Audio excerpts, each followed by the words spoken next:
Welcome স্ন্যাপড্রাগনের 870 processor সঙ্গে super AMOLED display 120 হার্টজের রিফ্রেশ রেট আছে ওআইএস এর মতন দুর্ধর্ষ ফিচার সঙ্গে 64 মেগাপিক্সেলের ক্যামেরা এবং দামের ক্ষেত্রে মাত্র 25,000 বা তার নিচে যদি স্মার্টফোনটা পান তাহলে কেমন হবে। আর আমরা যখনই ভুল করে এরকম একটা স্মার্টফোন কিনতে যাচ্ছি তখন যেন এটা হাইপে গা ভাসানো না হয় বা আপনার ভুলের খাতায় যেন নাম না যায়।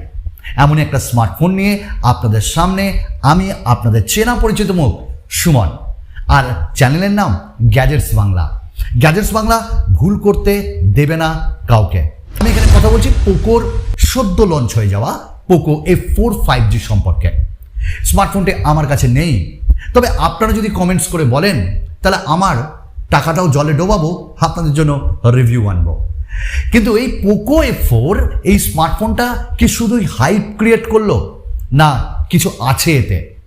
দেখুন, পোকো F4 লঞ্চ হওয়ার আগে আমাদের বলতে শুনেছি ব্র্যান্ডকে যে এটি পোকো F1 এর মতন জলওয়া smartphone. I think it's not. Poco F1 একটা আলাদা লেভেল ছিল।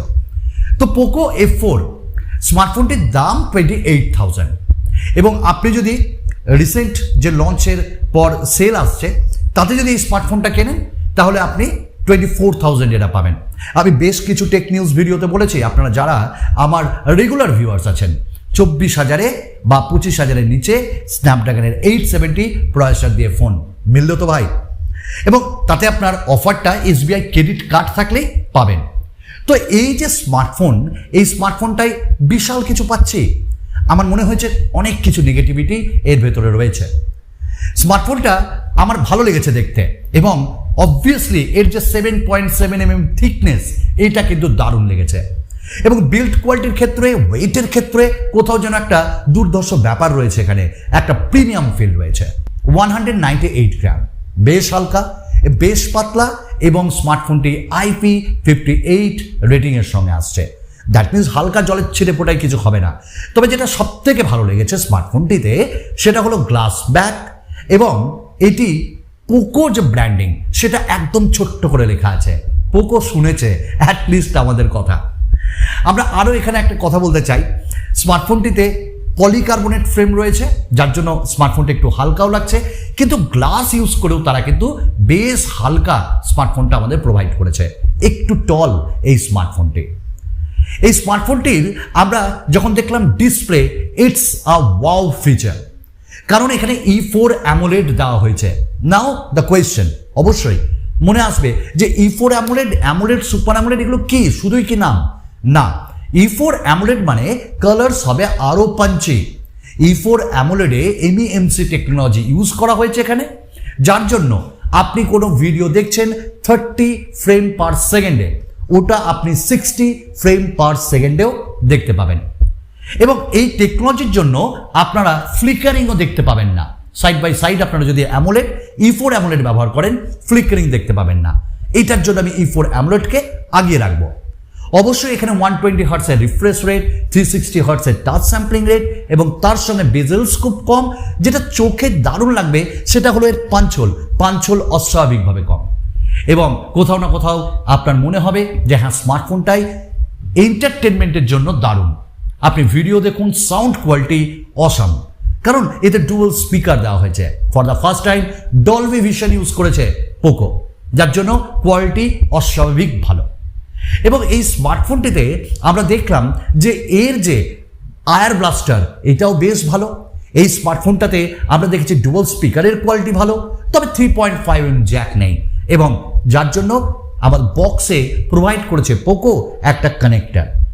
এবং স্মার্টফোনটির আরেকটা বিশেষত্ব হলো এই ফোনটিতে আপনারা পাবেন না কোনো মাইক্রো SD কার্ড ব্যবহার করার সুযোগ। প্রিমিয়াম ফোনে তো তাই হয় এবং এখানে আপনি দুটো সিম ইউজ করতে পারবেন। 128GB 6GB বেস ভ্যারিয়েন্ট, তারপরে 12/256 করে রয়েছে। স্মার্টফোনটিতে LPDDR5 ইউজ করা হয়েছে এবং UFS 3.1, যার জন্য এখানে ডেটা ট্রান্সফার হবে খুব ফাস্ট, কারণ আমরা ইউজ করেছি।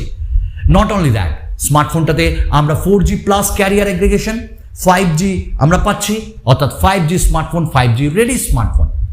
এবং এই স্মার্টফোনে প্রসেসর কিন্তু খুব দুর্ধর্ষ, যদিও এটা 2021 processor, but still now the performance is super, কারণ আমি ইউজ করি। এতে কোনো হিটিং ইস্যু নেই, যার জন্য এটা টপ ক্লাস।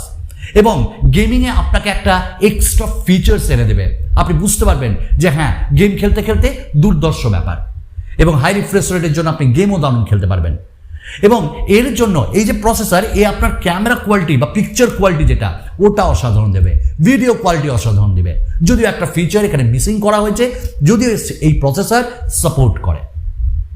আমরা সাইডে ফিঙ্গারপ্রিন্ট স্ক্যানার পাচ্ছি এবং একই সাথে এখানটায় আমরা প্রসেসর তো ভালো পেলাম, তার সঙ্গে স্মার্টফোনের ব্যাটারিও ভালো পেয়েছি 4500। এবার আপনাদের মধ্যে অনেকে প্রশ্ন করতে পারেন, ভাই 4500 কি ভালো দেবে? দেবে, কারণ অপটিমাইজেশনের জন্য 1.5 দিনের ব্যাটারি ব্যাকআপ আপনারা পাবেন। এবং এর সাথে 67 ওয়াটের একটা সনিক চার্জার দেওয়া হয়েছে।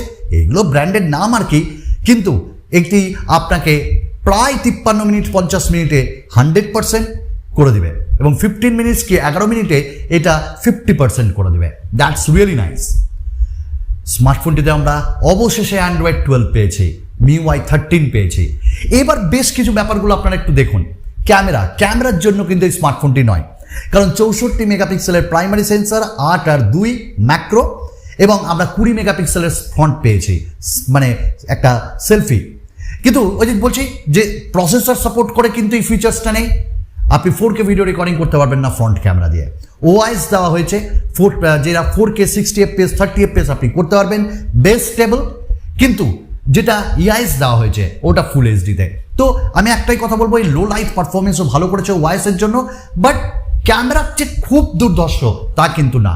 আমি ইউজ করিনি ঠিকই আছে, কিন্তু আমরা যা দেখলাম ট্রাস্টেড চ্যানেল থেকে, সত্যি এটা খুব বেশি ভালো না ক্যামেরা হিসাবে, কিন্তু ঠিকঠাক। স্মার্টফোনটিতে আমরা আরেকটা জিনিস পেয়েছি, সেটা হলো ব্লোটওয়্যার। এবং একই সাথে এখানে পোকো 1 বছরের যে ওয়ারেন্টি ওটা এক্সটেন্ড করেছে, তার পেছনে ঘটনা আছে। কারণ পোকো জানে পোকোর ফোনে বাগস থাকে, পোকোর ফোনে বাগসের জন্য অনেকে সার্ভিস সেন্টারে গিয়ে প্রবলেম ক্রিয়েট করে, যার জন্য তারা আগে থেকেই 1 বছরের ওয়ারেন্টি এক্সটেন্ড করেছে, যার জন্য আপনি 2 বছর পাবেন। ফোনটা যাতে বিক্রি হয় তার জন্য ইউটিউব প্রিমিয়াম 2 মাসের অ্যাড ফ্রি, এটা আপনি পাবেন সাবস্ক্রিপশন। আর যেটা হটস্টার ভিআইপি, এটা 1 বছরের জন্য সাবস্ক্রিপশন পাবেন। সব তো শুনলেন, কেমন স্মার্টফোনটা লাগলো দেখুন। অ্যাজ এ গেমার যদি আপনি হন, তাহলে এই ফোনটি আপনি নিতে পারেন। বাট খুব যে একটা নতুন কিছু করেছে পোকো, একটা এতদিন পর পোকো F1 পর একটা দুর্ধর্ষ ফোন বের করলো, তা কিন্তু নয়। আমার মতে পোকো F1 এর থেকে ফার বেটার ছিল, এবং পোকো F3 যেটি এর থেকে ফার বেটার ছিল। নতুনত্ব কিছু 8GB লাইট দিয়ে করেছিল। বাট পোকো F4 যারা 5G ডিভাইস এবং গেমিংয়ের জন্য নিতে চাও, তারা অবভিয়াসলি কিনতে পারো। আদারওয়াইজ এক্সট্রা অর্ডিনারি ফোন এটা নয়। তাই আপনাদের উপর ছেড়ে দিলাম, আপনারা কি করবেন। সো আজকের মতন এটুকুন, আবার একটা নতুন ভিডিওতে আপনাদের সঙ্গে দেখা হবে। ধন্যবাদ।